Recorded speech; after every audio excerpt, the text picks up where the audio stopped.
Hi everybody, today this video I will be teaching you how I make what I call my beaded fan earrings, and these are the materials you will need to have.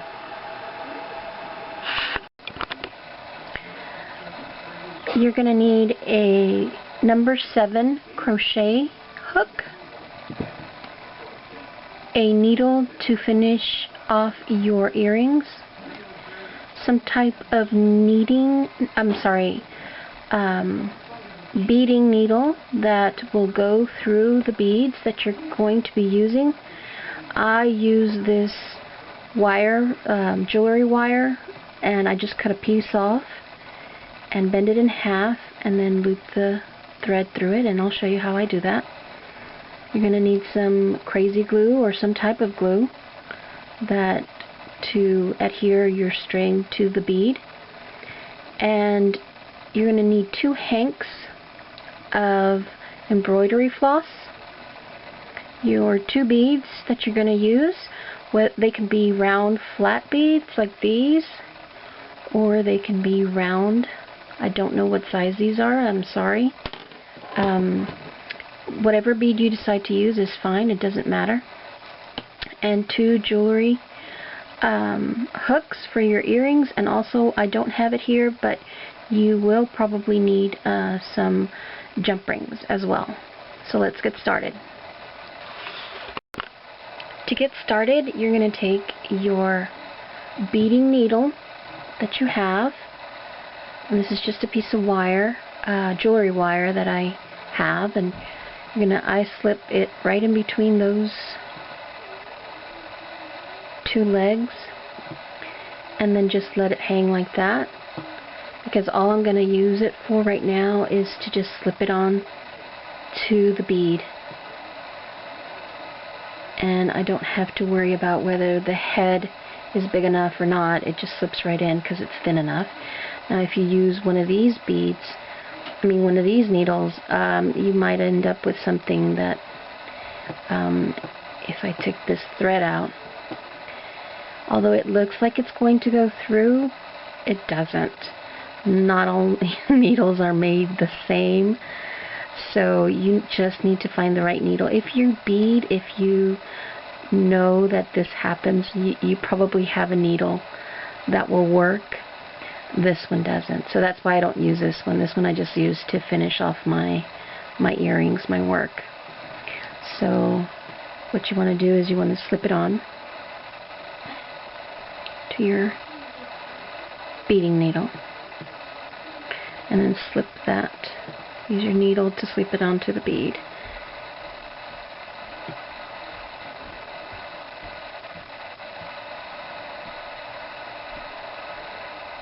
And then put that aside. You're going to do 1 hank at a time. You're going to use 1 hank at a time, so you can put the rest of the stuff aside. And the first thing you need to do is tie this string around the bead. What I usually do, I just leave enough so my fingers can actually tie a knot, and just long enough for that to happen. Once I get a knot started, turn the knot the right way. It doesn't matter which way it goes.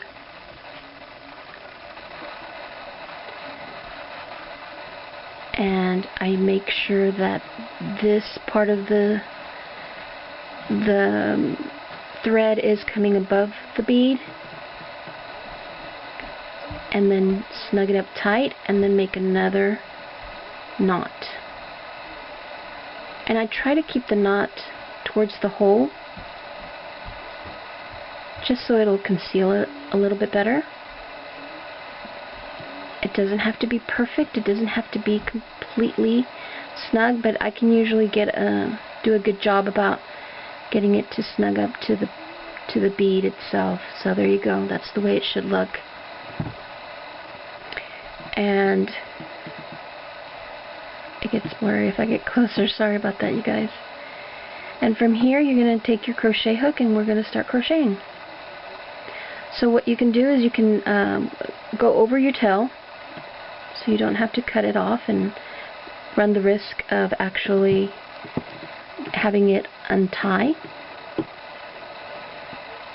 And you want to place your hook underneath the thread, between the thread and the bead. Don't know if you can see that. It's kind of blurry. I'll try to get a little bit, I'll try to focus in a little bit more. Let me adjust the camera. Okay, I hope you can see this a little bit better. But you're going to put your crochet hook underneath or between the thread that you just tied on and the bead. And then you're going to single crochet one. Oh, I forgot to crochet over my tail because I want to hide my tail.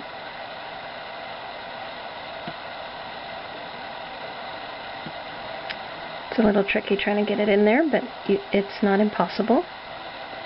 There you go. Got my tail attached.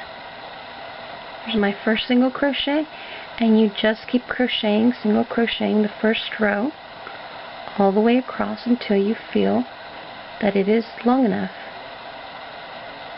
or that you've crocheted across it far enough to cover from one hole of the bead to the other. That's what you're trying to crochet. You're trying to make that first row.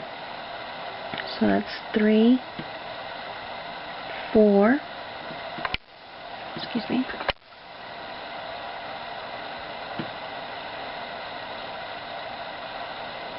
5, 6, 7, oops, 7, 8, 9, and 10. Okay, and as you can see, you've got a nice crocheted row. Almost looks like braided, almost. Sorry about the color in here. The light is awful in here, and I don't have anything else to light it up with, so I'm going to do my best.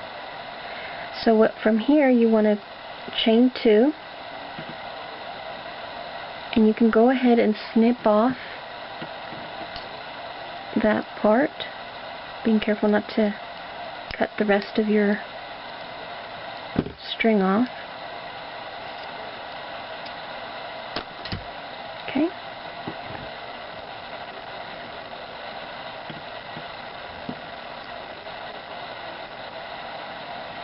Chain 2,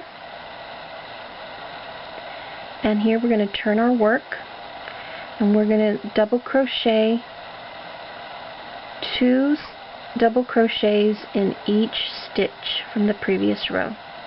So in the next stitch,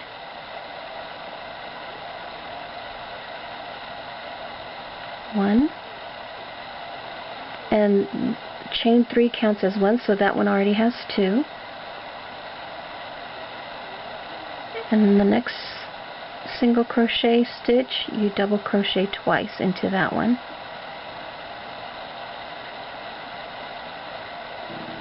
Sorry about that. And then 2 more in here, and you're going to do this all the way across. Once you're finished with that, then I'll come back and show you the rest.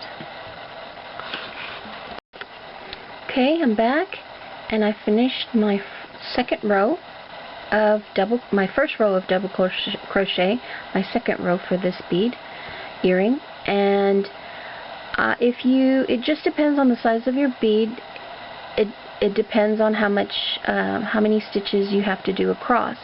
The smaller your beads are, the less stitches that you may end up with.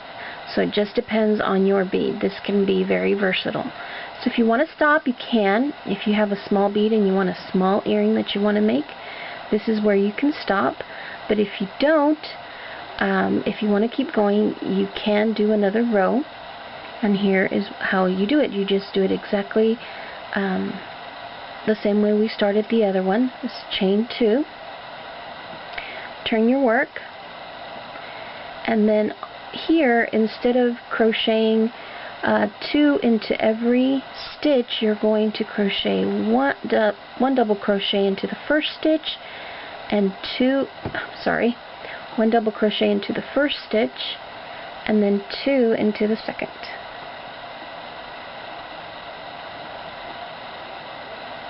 There's 1 and 2. And the next stitch you're going to crochet 1,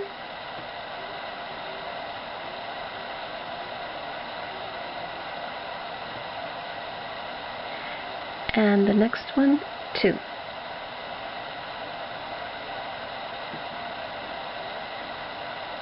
Just like when you're increasing or going around to do a hat. It's the same thing. And there you are, you've got your stitches. You've got 1 in the first stitch, 2 in the second, 1 in the third, 2 in the fourth, 1 in the fifth. And you just keep going across with that pattern, 1, then 2, then 1, then 2, all the way across. When you get to the end, I'll tell you what's next. Okay, so I've reached the other side of my earring, and if you want to stop there, you can. You don't have to do the next step. But for those of you who want to continue, here's what you need to do. You're going to chain 3, 1, 2, 3, and we're going to turn our work, and we're going to do what they call a picot stitch. So if you know how to do it, just go ahead and do it. And this is the way I do it. I chain 3 and then single crochet into that first stitch, tighten it up, single crochet into the next stitch, and chain 3, 1, 2, 3, okay, and then single crochet into the next stitch, tighten it up, then single crochet into the next stitch, okay, and then chain 3, 1, 2, 3, and then single crochet into the next stitch. So you're always going to single crochet into the next stitch, never into the same stitch as you were. Okay, single crochet into the next stitch. Where's that? And chain 3 again, and keep going all the way across, and you're going to get this lovely little scalloped edging on your earrings. Once you finish that row, I'll come back and show you what's next. Okay, once you've done your picot stitch all the way across, the way you're going to finish it off is I've single crocheted into the last stitch of my earring here. So what I'm going to do is I'm going to just pull another stitch out, cut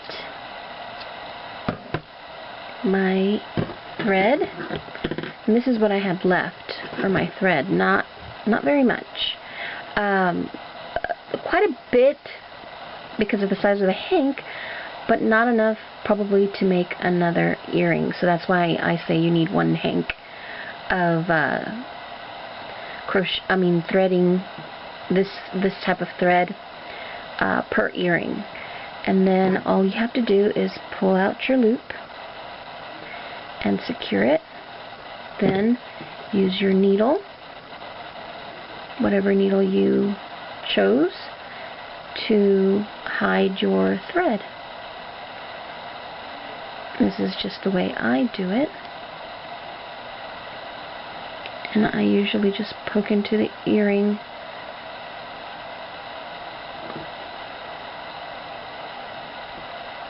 get a couple of stitches in there on the needle and pull it through.